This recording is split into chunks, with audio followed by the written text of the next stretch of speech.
Welcome. In this video, I'll guide you through the steps to enable the profile label for parody, commentary, or fan accounts on X, formerly known as Twitter, using your PC.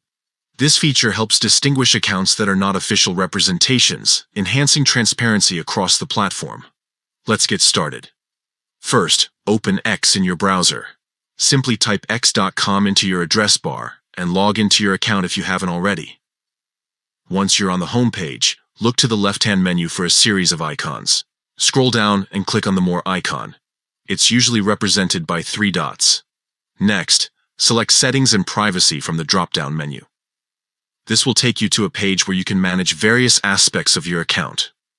Under Settings and Privacy, click on your account to proceed. Once inside the Your Account section, navigate to Account Information. You may be prompted to enter your password for security purposes. Do so if required. After accessing your account information, locate the option labeled Parody, Commentary, and Fan Account. Now it's time to enable the parody label. Click on this option, and you'll see a toggle or checkbox allowing you to activate it. Turn it on to officially mark your account as a parody, commentary, or fan profile. And that's it. By following these steps, you've successfully added a profile label that clearly identifies your account type. This ensures that viewers of your profile understand its purpose and prevents potential confusion. Thank you for watching. If this tutorial helped you, feel free to share it with others who might benefit from it. See you next time.